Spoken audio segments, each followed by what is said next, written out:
Mis hermanos, es una realidad que desde que la iglesia inició en Pentecostés en el primer siglo, empezó a tener problemas muy serios con los judíos, ya que muchos de ellos no aceptaban a Jesús como el Mesías prometido. De hecho, el apóstol Pablo también era uno de ellos, pero rumbo a Damasco, cuando él perseguía a la iglesia, tuvo un encuentro personal con Jesús y a partir de ese momento su vida dio un giro de 180 grados. Y Pablo, mis hermanos, de ser un perseguidor de la iglesia, Jesús lo convirtió en un embajador de su iglesia. Sin embargo, como muchos judíos dentro del pueblo de Israel siguieron rechazando a Jesús como el Mesías, la iglesia experimentó ahora persecución de parte de los judíos, por lo cual la iglesia se tuvo que resguardar bajo el imperio romano porque en ese tiempo era la máxima autoridad. Sin embargo, este resguardo no les duró mucho tiempo, ya que cuando se levantó un emperador llamado Nerón, aproximadamente como el año 54 después de Cristo, también persiguió a la iglesia acusándola de ciertos crímenes que no había cometido. Por lo cual, la persecución ahora fue de parte de Roma a la iglesia, la cual duró aproximadamente como unos 300 años. Sin embargo, en el año 306 aproximadamente se levantó un nuevo emperador llamado Constantino, quien le pone fin a la persecución de la iglesia. Y aunque la iglesia ya no estaba en persecución, ahora estaba experimentando problemas doctrinales, los cuales anteriormente bajo la persecución de Roma no habían podido solucionar o llegar a un acuerdo, ya que no había autoridad que los apoyara para tratar estas diferencias que se habían presentado en este periodo de persecución. Sin embargo, el emperador Constantino les dio todo el apoyo para que se trataran y se solucionaran estos problemas. Y de aquí surgió el primer concilio de la iglesia en Nicea, donde se trató principalmente las posturas de un teólogo, predicador y presbítero en Alejandría de mucho prestigio llamado Arrio, quien bajo sus enseñanzas negaba la naturaleza divina de Jesucristo. Y por lo tanto, en el concilio se trataron al menos los siguientes 6 puntos que estaba presentando Arrio. Número 1, el verbo no es eterno, ya que hubo un tiempo en que no existía. Número 2, el verbo no existía antes de ser engendrado. Número 3, fue hecho de la nada. Número 4, no es de la misma sustancia o esencia que el Padre. Número 5, es una criatura. Y número 6, posee una naturaleza mudable en virtud del libre albedrío, es capaz del bien y del mal. Es claro que Arrio negaba completamente la divinidad de Jesús, porque él lo presentaba como algo creado. Pero gracias a que el Señor siempre ha tenido en su iglesia hombres fieles a su palabra, en este concilio se llegó a la conclusión que las enseñanzas presentadas por Arrio eran una herejía. Y por lo tanto, en este concilio se llegó a la siguiente fórmula que estoy tomando del libro Historia del Cristianismo de Justo L. González, la cual a la letra dice: creemos en un Dios, Padre Todopoderoso, hacedor de todas las cosas visibles e invisibles, y un Señor Jesucristo, el Hijo de Dios, engendrado como unigénito del Padre, es decir, de la substancia del Padre, Dios de Dios, luz de luz, Dios verdadero de Dios verdadero, engendrado, no hecho, consubstancial al Padre, mediante el cual todas las cosas fueron hechas, tanto las que están en los cielos como las que están en la tierra, quien para nosotros los humanos y para nuestra salvación descendió y se hizo carne, se hizo humano y sufrió y resucitó al tercer día y vendrá a juzgar a los vivos y a los muertos en el Espíritu Santo. A quienes digan, pues que hubo cuando el Hijo de Dios no existía y que antes de ser engendrado no existía y que fue hecho de las cosas que no son o que fue tomado de otra sustancia o esencia o que es una criatura o que es inmutable o variable, a esto es anatema. Esto es, dice, variable, a estos anatema, o sea, a estos anatemiza la Iglesia Católica, dice aquí. Sin embargo, también es importante mencionar que cuando hablan que la Iglesia Católica atemiza eso, se refiere a la palabra universal, ¿verdad? No a la palabra católica romana, sino a la palabra católica como universal. Sin embargo, mis hermanos, aunque en este primer concilio de Nicea se llegó a la conclusión de que las enseñanzas de Arrio eran heréticas, sus enseñanzas continuaron por medio de sus seguidores, al punto, mis hermanos, que al día de hoy estas enseñanzas siguen vigentes. Y estas son enseñanzas que son dadas principalmente por los testigos de Jehová, los cuales ciertamente aceptan a Jesús como el unigénito de Dios y que su vida comenzó en el cielo, sin embargo, como creación de Dios y no como Dios. Y por lo tanto, los testigos de Jehová dicen que Jesús es una entidad separada de Dios, como lo enseñaba Arrio. Pero el punto que quiero llegar es que la iglesia desde el desde el primer tiempo, desde su inicio hasta nuestros días, ha tenido que enfrentar falsos maestros que se han levantado a través de toda la iglesia para pervertirla.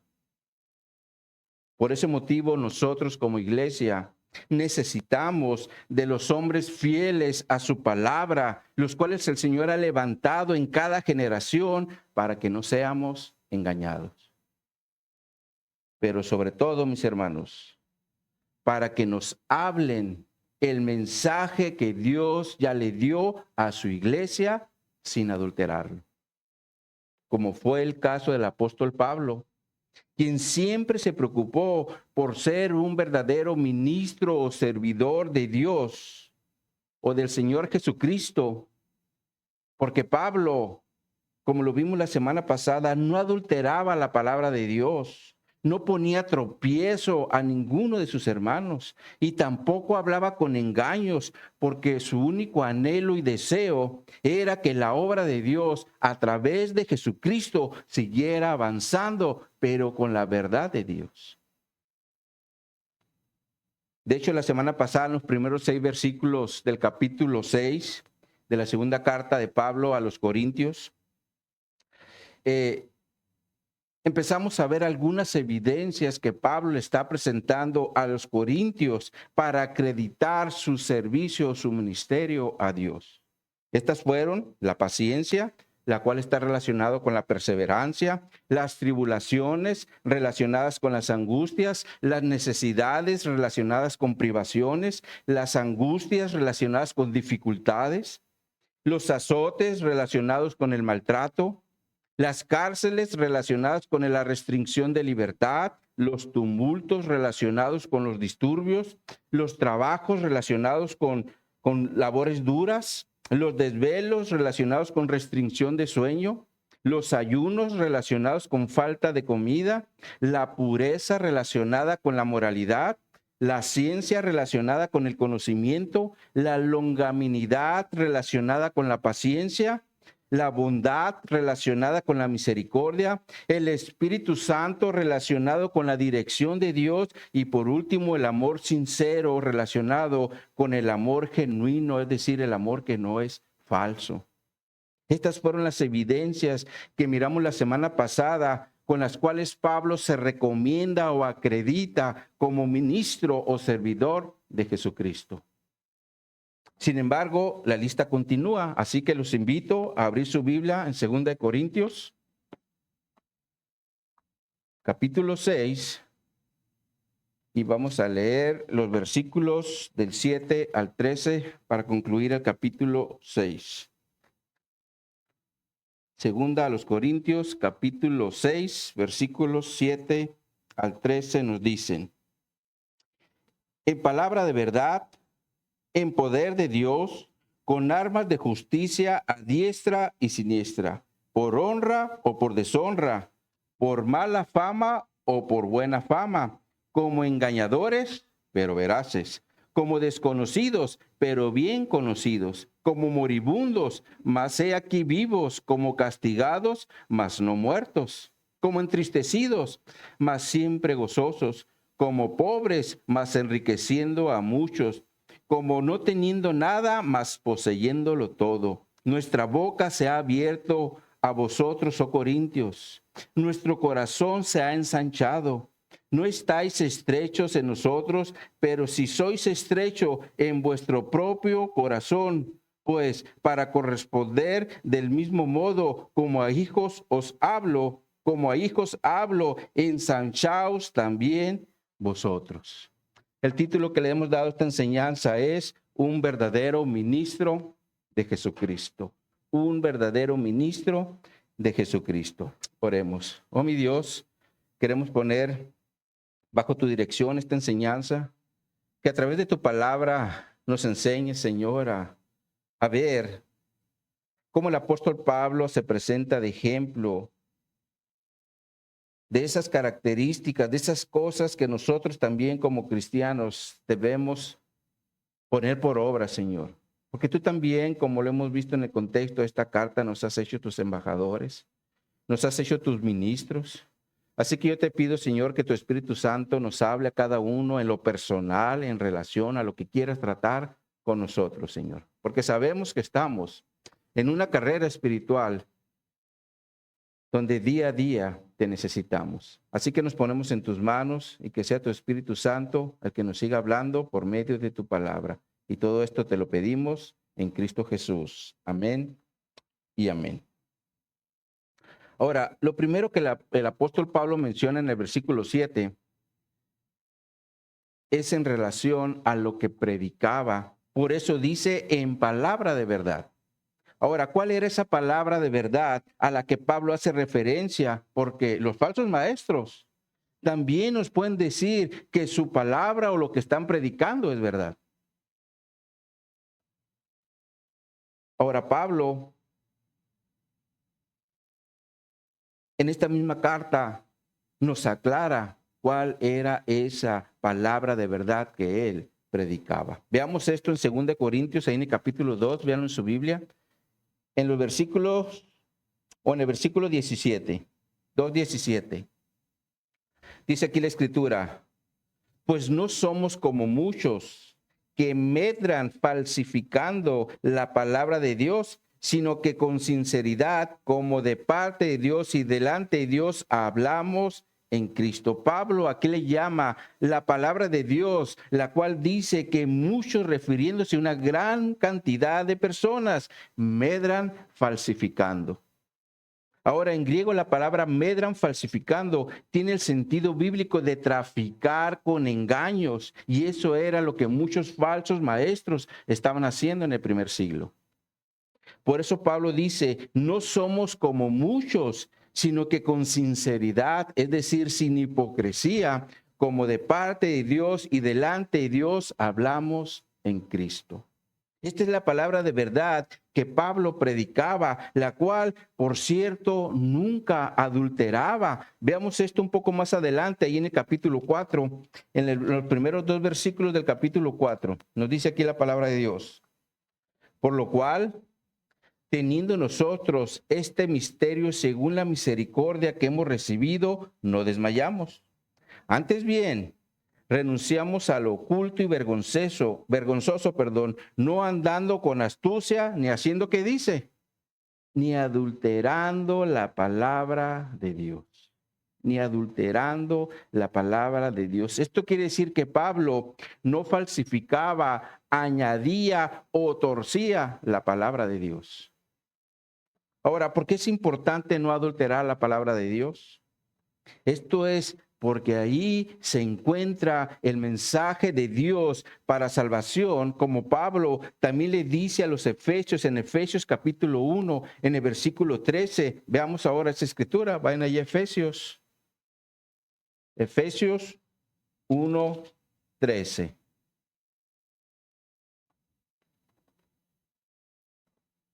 Ya estamos ahí, mis hermanos. Dice aquí la palabra de Dios. En él también vosotros, habiendo oído la palabra de verdad, el evangelio de vuestra salvación, y habiendo creído en él, fuisteis sellados con el Espíritu Santo de la promesa. Pablo aquí nos aclara que la palabra de verdad es el evangelio de nuestra salvación, porque son las buenas noticias de lo que Dios ya hizo a través de Jesucristo en la cruz. Porque fue allí donde se dio el pago de todos nuestros pecados, para que de esa forma podamos ser salvos. Por eso Pablo dice, el evangelio de vuestra salvación. Ahora, si una persona escucha esta palabra de verdad y la cree, dice aquí la Escritura que será sellado con el Espíritu Santo de la promesa. Por eso es importante predicar la palabra de verdad, el evangelio. Porque allí es donde el Señor obra. Sin embargo, mis hermanos, lo debemos de hacer como Pablo le dice a su discípulo Timoteo en 2 de Timoteo capítulo 2, verso 15. Veamos ahora esa escritura. Vayan allá adelantito a Timoteo, 2 de Timoteo 2:15.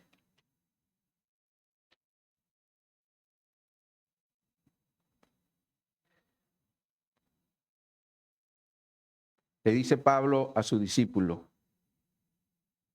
procura con diligencia presentarte a Dios aprobado, como obrero que no tiene de qué avergonzarse, que usa bien la palabra de verdad.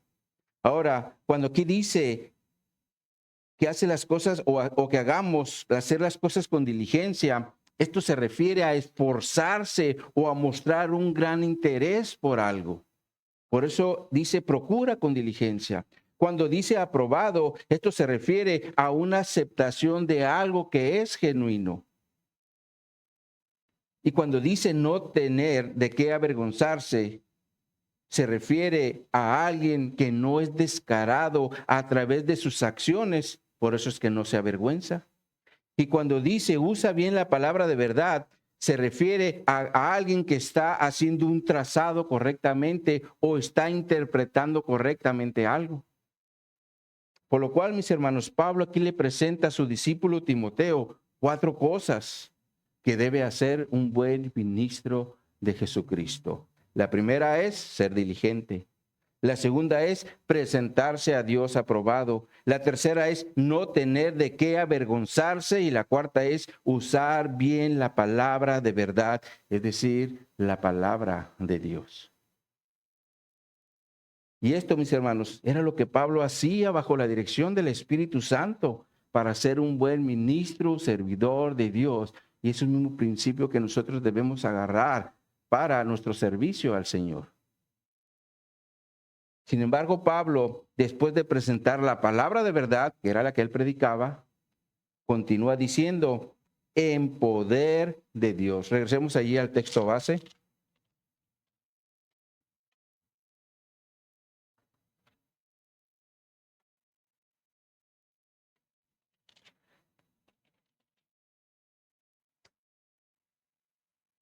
Dice aquí, en palabra de verdad al inicio y en poder de Dios. Ahora, aquí es importante mencionar que nuestra fe no descansa en la sabiduría de los hombres, sino en el poder de Dios, como ya se lo había dicho Pablo a los Corintios en su primer carta, en el capítulo 2, en los primeros 5 versículos. Veamos esa escritura. Vaya ahí al capítulo 2, aquí mismo. No, perdón, en la primera carta. en su primer carta, en el capítulo 2, en los primeros 5 versículos, les dice, 1 Corintios 2, 1. Así que, hermanos, cuando fui a vosotros para anunciaros el testimonio de Dios, no fui con excelencia de palabras o de sabiduría, pues me propuse no saber entre vosotros cosa alguna, sino a Jesucristo y a este crucificado. Y estuve entre vosotros con debilidad y mucho temor y temblor. Y ni mi palabra ni mi predicación fue con palabras persuasivas de humana sabiduría, sino con la demostración del Espíritu y de poder, para que nuestra fe no esté fundada en la sabiduría de los hombres, sino en ¿qué dice? ¿Qué dice? En el poder de Dios. Y es claro que Pablo no está enfocando su enseñanza en la sabiduría de los hombres, como era el caso de los filósofos en ese tiempo, sino en lo que Dios puede hacer en una persona que es expuesta al Evangelio. Por eso también le dice a los romanos en Romanos capítulo 1, verso 16, porque no me avergüenzo del Evangelio, porque es poder de Dios para salvación a todo aquel que cree, al judío primeramente y también al griego. Entonces es claro que en la palabra de verdad hay poder de Dios para salvación, y esto es porque ahí está el Evangelio. De hecho, por eso es que estamos aquí reunidos, mis hermanos, porque escuchamos el mensaje del Evangelio y lo creímos, y a partir de ese momento nuestra condición de muertos cambió a vida. Ahora, para que una persona pueda cambiar de muerte a vida, esto solo puede ser por medio de una intervención divina. Porque el hombre, por su misma naturaleza de pecado, no puede tener un cambio de muerte a vida. Por ejemplo, hay personas que son alcohólicas y por más que se esfuerzan en dejar el alcohol, el alcoholismo siempre los domina. Lo mismo pasa con los drogadictos, con los adúlteros, con los chismosos o con los mentirosos. Porque su naturaleza sigue siendo la misma, es decir, muertos en sus delitos y pecados. Pero si Dios obra desde su ser interior y le da vida a través del Espíritu Santo, entonces podrá dominar aquellas cosas que antes lo tenían en cautiverio, porque ahora tendrá el poder de Dios en su vida para lograrlo. Por eso, mis hermanos, es que debemos seguir predicando el Evangelio de Dios a los perdidos. ¿Cuántos dicen amén? ¿Lo necesitan o no? Sí lo necesitan, ¿verdad? Ahora, Pablo, después de presentar el poder de Dios en el cual él operaba para ser un verdadero ministro servidor de Dios, ahora nos presenta las armas de justicia al final del versículo 7 del texto base. Regresemos ahí. Dice en la parte final del versículo 7,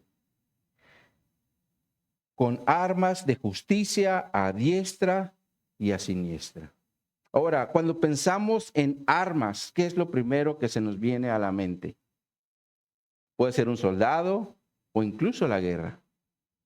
Sin embargo, en el contexto del Evangelio, cuando una persona nace de nuevo, a partir de ese momento entra en una guerra espiritual contra Satanás. Porque de ser un soldado de Satanás para la maldad, ahora eso es un soldado de Jesucristo para la justicia. Lo cual quiere decir que cambiamos de bando. Es decir, de ser de la maldad, ahora somos de la justicia. Sin embargo, necesitamos armas espirituales para que esta guerra espiritual la llevemos adelante. Donde, por cierto, esta guerra ya la ganamos por medio de Jesucristo, porque Jesús ya venció a Satanás. Esa es una buena noticia, ¿o no es así? Pero no podemos negar que mientras estemos aquí en la tierra, seguiremos en esa guerra espiritual donde día a día experimentaremos una batalla con nosotros mismos, con la carne y con lo que nos rodea, todas las tentaciones que nos pone Satanás. Pero en relación a esto, veamos cómo el apóstol Pablo nos presenta algunas batallas diarias de un nacido de nuevo. Ahí en Romanos capítulo 13, en los versículos 12 al 14, veamos esa escritura. Romanos 13. Vayamos ahí a Romanos 13.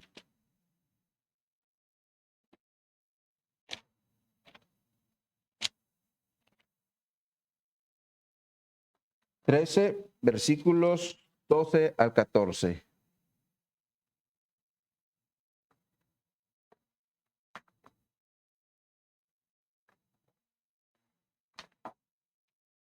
Dice aquí la escritura, en el versículo 12. La noche está avanzada y se acerca el día. Desechemos, pues, las obras de las tinieblas y vistámonos las armas de luz. No andemos como de día, andemos como de día. Honestamente, no en glotonerías y borracheras, no en lujurias y lascivias, no en contiendas y envidia, sino vestidos del Señor Jesucristo y no proveáis para los deseos de la carne. Pablo aquí nos presenta algunas de estas batallas que nosotros como cristianos podemos estar enfrentando en el día a día. Sin embargo, para poder ganar estas batallas necesitamos primeramente desechar las obras de las tinieblas y vestirnos de las armas de luz. Ahora, cuando Pablo dice, desechemos pues las obras de las tinieblas, aquí el sentido bíblico es una referencia a quitarnos una prenda como desvestirnos, para después vestirnos de las armas de luz. Sin embargo, en relación a las armas de las tinieblas, Pablo nos presenta al menos 6 de ellas en la segunda parte del versículo 13. Estas son la glotonería, las borracheras, las lujurias, las lascivias, la contienda y la envidia. Donde las primeras 3, es decir, la glotonería, las borracheras y las lujurias, están relacionadas con reuniones donde hay bebidas embriagantes, exceso de comida e inmoralidad sexual, como sigue pasando en nuestros días. Solo que el día de hoy, los asesinatos y el tráfico de personas se dan en este tipo de reuniones, sobre todo en los antros, porque hay jóvenes que al salir de esos lugares nunca más regresan a su casa. Las noticias nos lo dicen a cada momento. Por eso estas reuniones están relacionadas con las obras de las tinieblas, porque es allí donde operan los soldados de Satanás. Y por lo tanto, un cristiano no tiene absolutamente nada que estar haciendo en esos lugares o en ese tipo de reuniones. Ahora, la cuarta obra de las tinieblas que Pablo menciona es las lascivias, la cual está relacionada al placer sensual desenfrenado. Como también pasa en nuestros días, porque hay mujeres que salen a la calle vestidas de una forma muy sensual al punto que casi salen desnudas a la calle. Y una mujer cristiana no debe de vestir así, porque esto es parte de las obras de las tinieblas que provocan al desenfreno moral. En quinto lugar, Pablo nos presenta las contiendas, las cuales están relacionadas con riñas o pleitos, donde cada quien quiere hacer su voluntad. Algo que muy frecuentemente se ve en los matrimonios, porque el marido quiere hacer su voluntad y la esposa también la quiere hacer. Y por lo tanto, muchas veces terminan en pleito o contienda.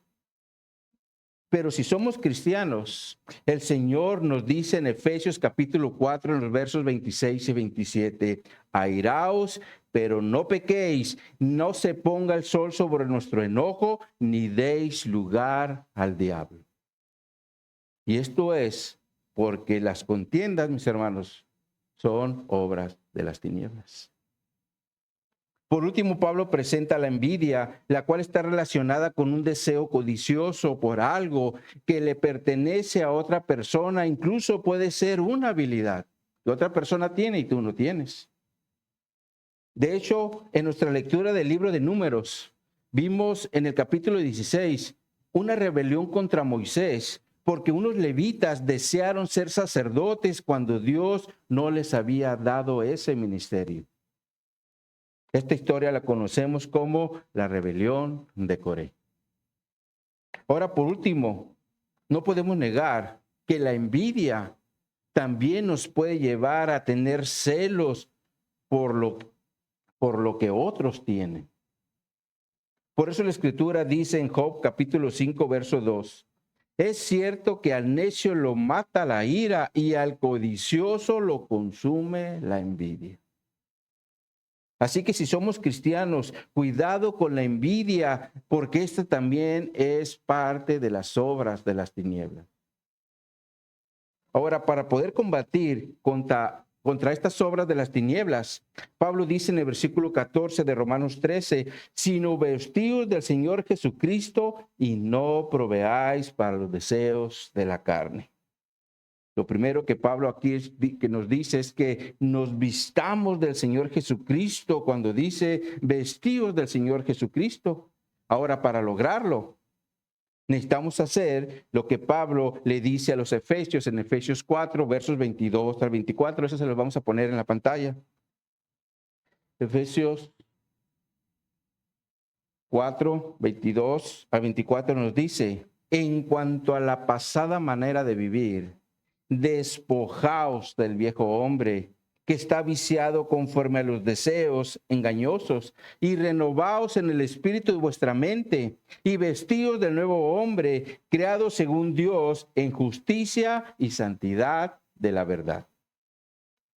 Esto nos habla, mis hermanos, de despojarnos el viejo hombre que está viciado con los deseos engañosos, quitárnoslo de encima. Pero también nos habla de una renovación en el espíritu y mente, en el hombre que es creado según Dios en justicia y santidad de la verdad. Por lo cual, mis hermanos, si la justicia y la santidad son las que gobiernan o controlan nuestra carne, entonces podremos hacer lo que Pablo dice en la última parte del versículo 14 cuando dice, y no proveáis para los deseos de la carne. Esta es la verdadera lucha espiritual que experimentaremos en nuestro diario vivir como cristianos. Por eso es que necesitamos las armas de justicia que Pablo menciona en el texto base, porque son las armas que Dios nos otorga para estar firmes en la batalla contra el diablo y sus demonios, como Pablo también dice en Efesios 6, se los vamos a poner en la pantalla. Dice aquí la Escritura, por lo demás, hermanos míos, fortaleceos en el Señor y en el poder de su fuerza, vestidos de toda armadura de Dios, para que podáis estar firmes contra las acechanzas del diablo, porque no tenemos lucha contra carne y sangre, sino contra principados, contra potestades, contra los gobernadores de las tinieblas de este siglo, contra huestes espirituales de maldad en las regiones celestes. Entonces es claro, mis hermanos, que los verdaderos adversarios son los principados, las potestades, los gobernadores de las tinieblas y las huestes espirituales de maldad. Este es el ejército de Satanás que nos acecha como también acechaba a Pablo en el primer siglo. Por eso Pablo también se presenta como un guerrero cuando dice al final del versículo 7, a diestra y a siniestra, porque esto se refiere, mis hermanos, a atacar y defender, como lo menciona la versión Nueva Traducción Viviente, se los vamos a poner en la pantalla. 2 Corintios 6, 7, dice, con fidelidad predicamos la verdad, el poder de Dios actúa en nosotros. Usamos las armas de justicia con la mano derecha para atacar y con la izquierda para defender. Lo cual indica que un buen guerrero utiliza ambas manos porque con una ataca y con la otra se defiende. ¿Cuántos guerreros de Jesucristo hay aquí? Ni uno. Bien. Ahora Pablo continúa diciendo en el versículo 8 de nuestro texto base. Regresemos ahí. Vamos allá al 8. Dice, por honra y por deshonra, por mala fama y por buena fama, como engañadores, pero veraces. Pablo aquí sigue presentando diferentes medios que le ayudaban a ser un buen ministro, servidor de Jesucristo. Y lo primero que menciona es la honra, la cual está relacionada con el honor o la reputación, pero también la deshonra, la cual está relacionada con la vergüenza o la desgracia que él experimentó. Y en este sentido, Pablo ya les había dicho a los corintios, en 1 Corintios capítulo 4, en los versos 8 y 9, porque según pienso, dice Pablo, Dios nos ha exhibido a nosotros los apóstoles como postreros, como a sentenciados a muerte, pues hemos llegado a ser el espectáculo al mundo, a los ángeles y a los hombres. Nosotros somos insensatos por amor de Jesús, mas vosotros prudentes en Cristo. Nosotros débiles, mas vosotros fuertes. Vosotros honorables, mas nosotros despreciados. Lo cual indica que Pablo tenía la honra de ser apóstol de Jesucristo, pero el deshonor o la vergüenza de ser un espectáculo o un hazme reír para el mundo, lo cual definitivamente no debió de haber sido algo fácil para Pablo. Y lo mismo es el día de hoy, mis hermanos, porque el Señor nos puede dar un lugar de honor en su iglesia. Puede ser el de pastor, el de un diácono, el de un maestro o un servidor. Sin embargo, para nuestras autoridades y más si son del LGTBI más, seremos despreciables para ellos porque no abrazamos sus ideales. Así que si queremos ser buenos ministros o servidores de Dios, no debemos enfocarnos en sus burlas o desprecios, porque a final de cuentas todas estas personas están muertas en sus delitos y pecado, como también pasaba con muchos en el primer siglo que seguramente también se burlaban de Pablo. Por eso es que Pablo, de todos modos, les predicaba el evangelio, porque sabía que lo ocupaba. Ahora, Pablo, después de mencionar la mala fama, la cual está relacionada con las calumnias que él recibía, donde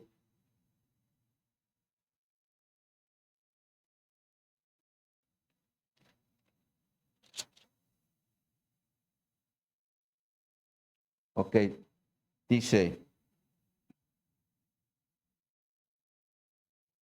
ahora, Pablo va a mencionar la mala fama, la cual está relacionada con calumnias que él recibía, las cuales siempre trataban de dañar su reputación.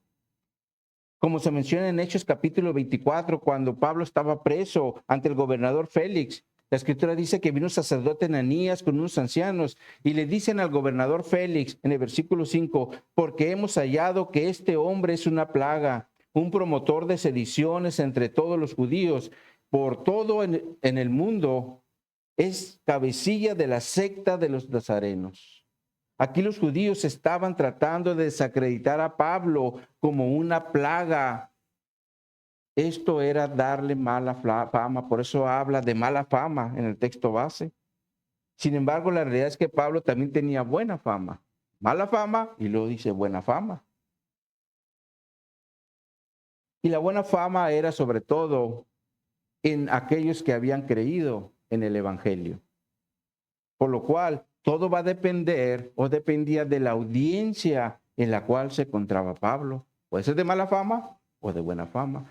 Mala fama con los que no creían en el evangelio y buena fama con los que sí creían en el evangelio. Ahora, Pablo, después de presentar estas situaciones a las que se había enfrentado, empieza con algunos contrastes. Al final del versículo 8 en adelante, donde dice, como engañadores, pero veraces. Es como si Pablo estuviera diciendo, lo voy a parafrasear, somos como un engañador, pero realmente somos verdaderos. Porque ciertamente para los judíos Pablo era un engañador, incluso eso pasa en nuestros días. Porque para muchos judíos Pablo sigue siendo un engañador que enseñó falsas doctrinas. Sin embargo, para la iglesia es veraz, es decir, es verdadero, porque siempre enseñó la palabra de Dios. Ahora en el versículo 9, Pablo continúa diciendo, como desconocidos, pero bien conocidos, como moribundos, mas he aquí vivos, como castigados, mas no muertos. En este versículo Pablo presenta tres contrastes. El primero es cuando dice como desconocidos, pero bien conocidos. Ahora, todos sabemos que cuando hablamos de una persona que es desconocida, nos referimos a alguien del que no sabemos absolutamente nada. Es decir, dónde vive, a qué se dedica o cuál es su familia. Y Pablo muchas veces fue un desconocido para muchas personas, sobre todo cuando llegaba a diferentes ciudades predicando el evangelio, como por ejemplo cuando llegó a Atenas. La escritura dice que los filósofos discutían con él porque no entendían sus enseñanzas. Hasta incluso le decían, ¿qué querrá decir este palabrero? Incluso lo consideraban como un predicador de nuevos dioses porque les predicaba el evangelio de Jesucristo. Por eso que miró una tumba vacía, dijo, esa tumba vacía, pues les voy a hablar del Dios verdadero a través de ella, ¿verdad? Sin embargo, como se interesaron en el tema, Pablo se empieza a exponer el evangelio, pero cuando Pablo llegó a la resurrección de los muertos, entonces empezaron las burlas hacia Pablo, porque en las creencias griegas no hay resurrección de los muertos.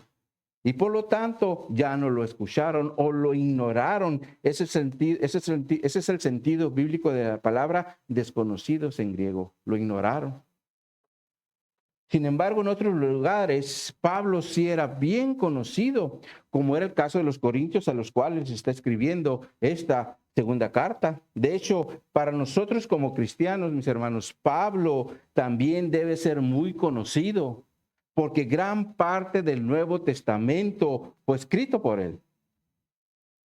Pero, mis hermanos, si Pablo es un desconocido, entonces estamos en problemas, porque esto significa que no estamos leyendo la palabra de Dios, como pasa con los incrédulos, porque los incrédulos solo se ocupan su mente, tiempo y esfuerzo en todo lo relacionado a este mundo, a lo terrenal.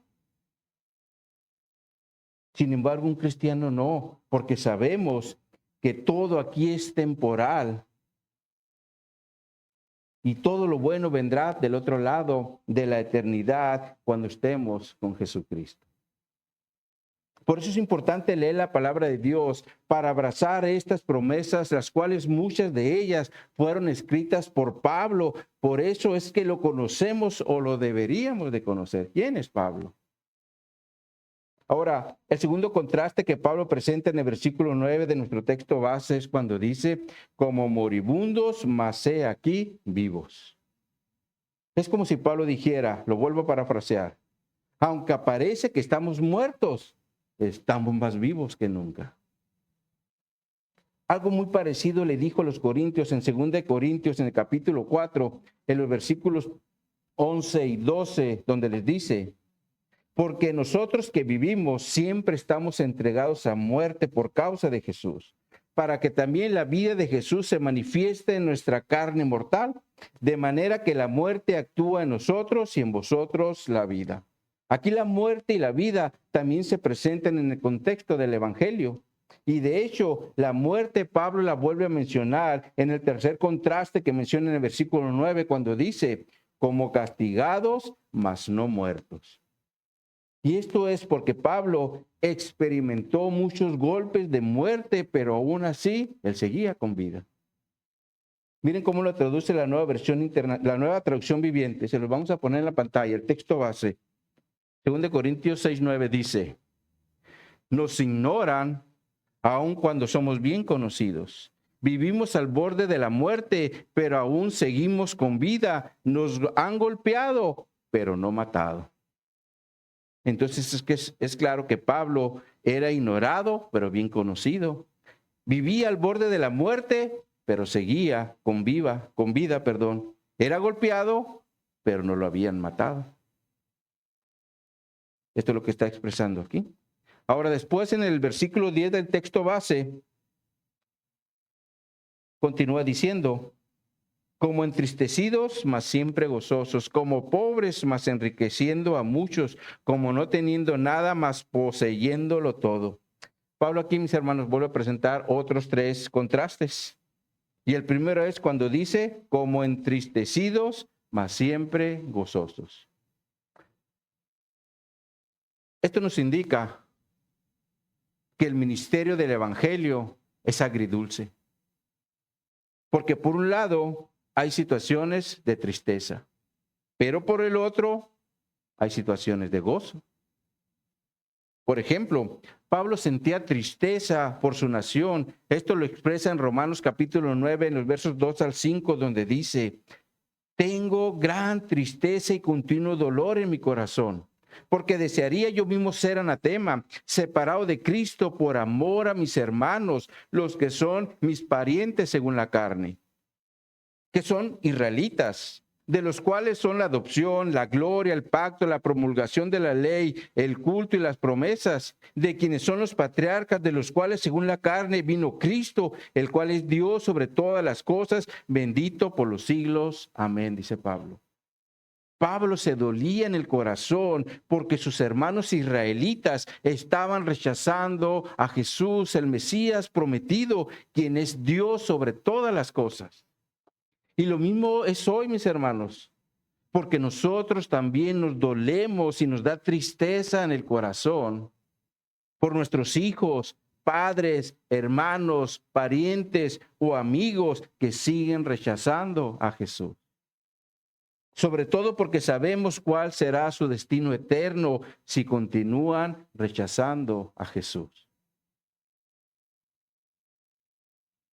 Y así también estaba Pablo en el primer siglo porque sentía dolor en su corazón por lo de su nación. Sin embargo, en otras ocasiones estaba lleno de gozo. Por eso le dice a los filipenses en Filipenses 4, versículo 4, regocijaos en el Señor siempre, otra vez digo, regocijaos. Ahora, en otras ocasiones Pablo lo combinaba, por ejemplo, en Romanos 12, en el versículo 15 dice, gozaos con los que gozan y llorad con los que lloran. Es claro que la vida cristiana, mis hermanos, así es, porque en muchas ocasiones estaremos de alegría, por ejemplo, a la llegada de un nuevo hijo al hogar, al ascenso en el trabajo, a la graduación de un hijo de su carrera, o incluso cuando somos libres de un contagio, como fue el caso del COVID. ¿Cuánto le damos gracias a Dios? Porque aquí estamos, ¿verdad? Pero muchos se fueron. Pero la realidad es que en otras ocasiones vamos a tener tristeza. Cuando un familiar fallece, cuando nos tratan injustamente en el trabajo o cuando se burlan de nuestro cristianismo. Definitivamente el cristianismo, mis hermanos, es agridulce, gozo y tristeza. Sin embargo, Pablo dice, como entristecidos, mas siempre gozosos. Otra versión dice, hay dolor en nuestro corazón, pero siempre tenemos alegría. Lo cual quiere decir que el enfoque debe estar en la alegría más que en la tristeza. Sobre todo porque sabemos que lo mejor lo tendremos cuando estemos con Jesús. Ahora Pablo después dice, como pobres, mas enriqueciendo a muchos. La realidad es, mis hermanos, que dentro del evangelio no todos tenemos el privilegio de nacer en cuna de millonarios.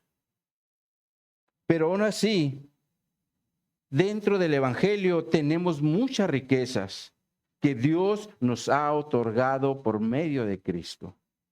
Y no precisamente riquezas materiales, aunque si Dios lo quiere y lo desea, Él, claro, que materialmente nos puede enriquecer, como lo hizo con Abraham, como lo hizo con David, o como lo hizo con Salomón, por solo mencionar algunos.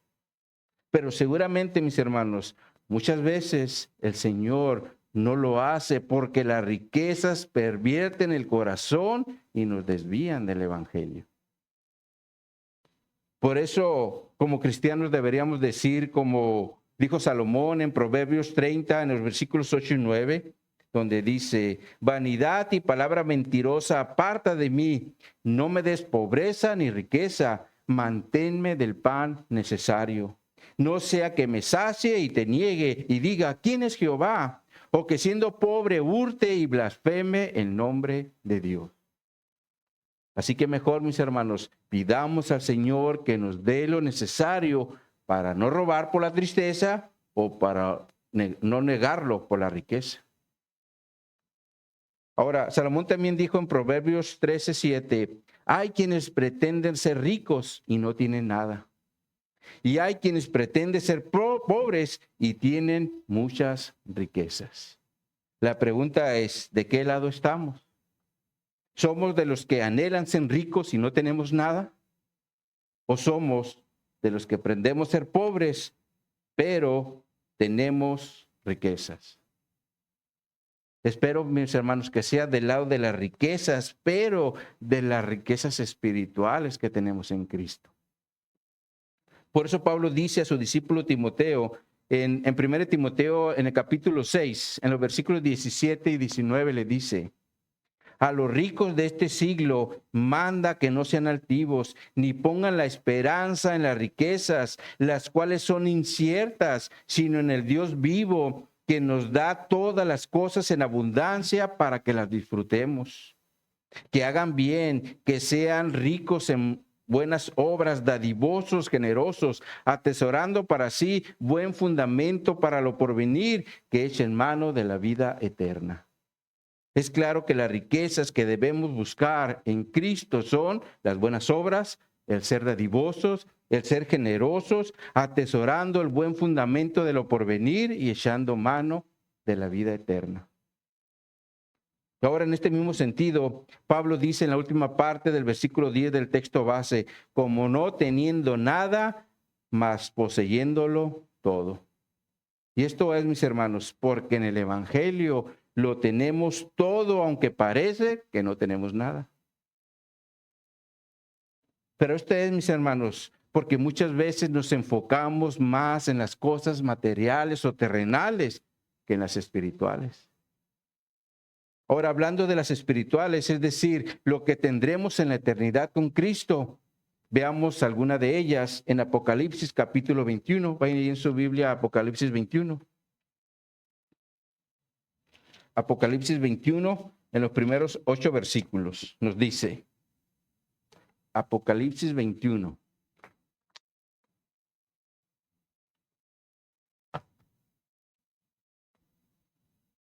Dice aquí Juan: vi un cielo nuevo y una tierra nueva, porque el primer cielo y la primera tierra pasaron y el mar ya no existía más.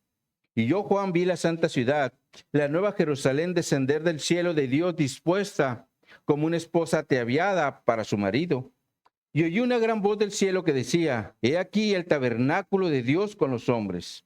Él morará con ellos y ellos serán su pueblo y Dios mismo estará con ellos como su Dios. Pero vean lo que hará en el cielo en el versículo 4. Dice: enjugará Dios toda lágrima de los ojos de ellos. Y ya no habrá muerte, ni habrá más llanto, ni clamor, ni dolor, porque las primeras cosas pasaron.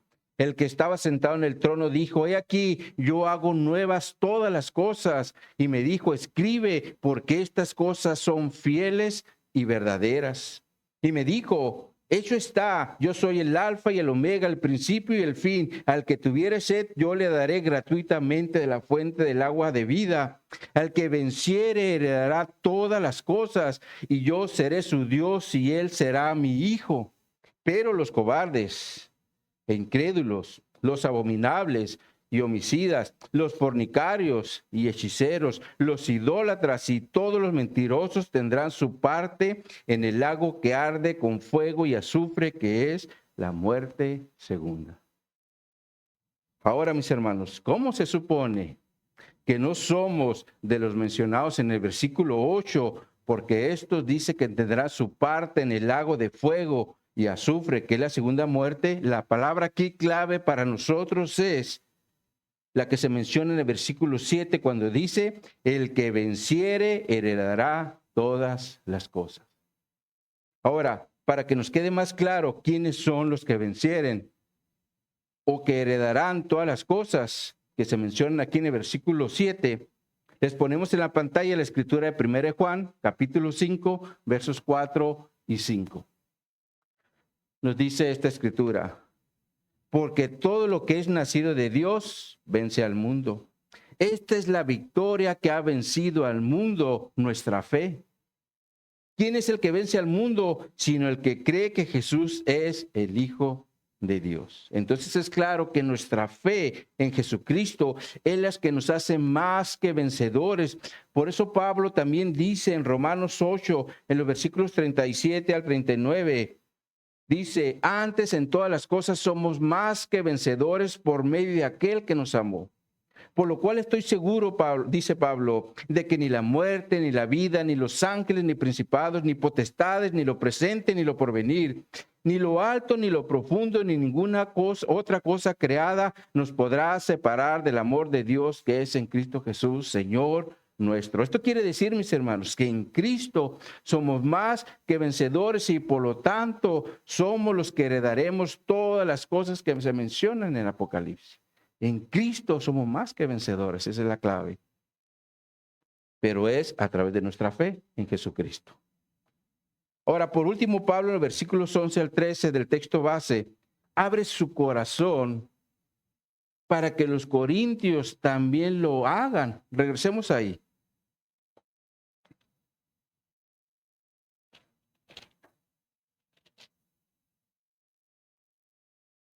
Dice aquí la escritura en los versos 11 al 13. Nuestra boca se ha abierto a vosotros, oh corintios. Nuestro corazón se ha ensanchado. No estáis estrechos en nosotros, pero si sois estrechos en vuestro propio corazón, pues para corresponder del mismo modo como a hijos hablo, ensanchaos también vosotros. Lo primero que Pablo le dice aquí a los corintios es, nuestra boca se ha abierto a vosotros. Lo cual se refiere a que les ha abierto, se refiere más bien a que les ha hablado con franqueza y nunca con engaños, como se los va a volver a reafirmar en el capítulo 7, en el versículo 2, donde dice, admitíos, a nadie hemos agraviado, a nadie hemos corrompido, a nadie hemos engañado. Es claro que Pablo siempre les habló con franqueza, pero también con un corazón abierto o de par a par, como dice otra traducción. Y esto es porque Pablo los amaba. De hecho, también se los había dicho en el capítulo 2, en el verso 4, donde dice, porque por la mucha tribulación y angustia del corazón os escribí con muchas lágrimas, no para que fuesen contristados, sino para que supieses cuán grande es el amor que os tengo. Es claro que Pablo amaba a los corintios, pero los corintios tenían su corazón cerrado, y esto lo entendemos por la palabra estrechos que Pablo utiliza en el versículo 12, la cual en griego tiene el sentido bíblico de ser frío emocionalmente, al punto de llegar a ser hostil o indiferente. Lo cual también se da mucho en la iglesia de nuestros días, porque hay mucho egocentrismo, donde lo más importante para muchos es sus propias necesidades y por lo tanto se olvidan de todos los que nos rodean, incluso hasta los ignoramos.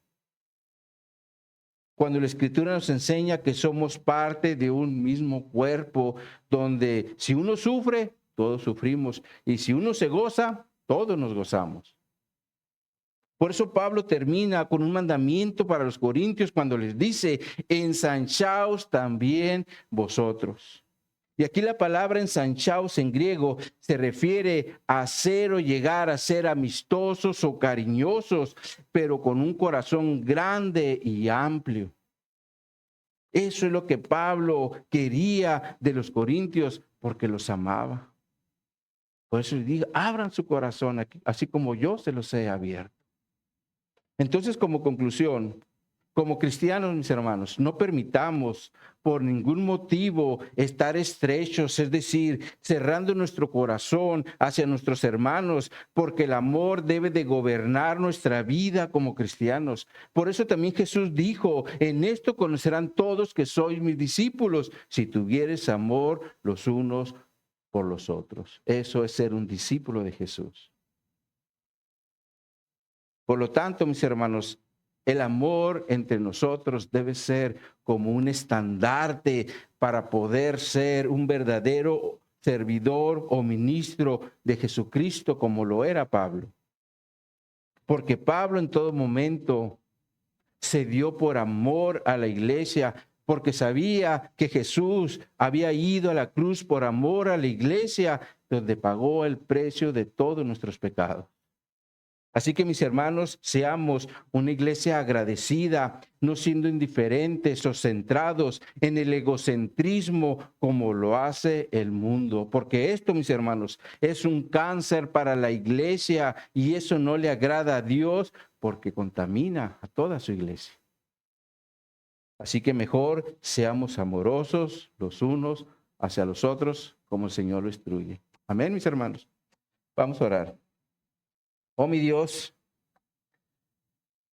yo te pido que nos ayudes a ser esa iglesia agradecida que en todo momento mira por sus hermanos.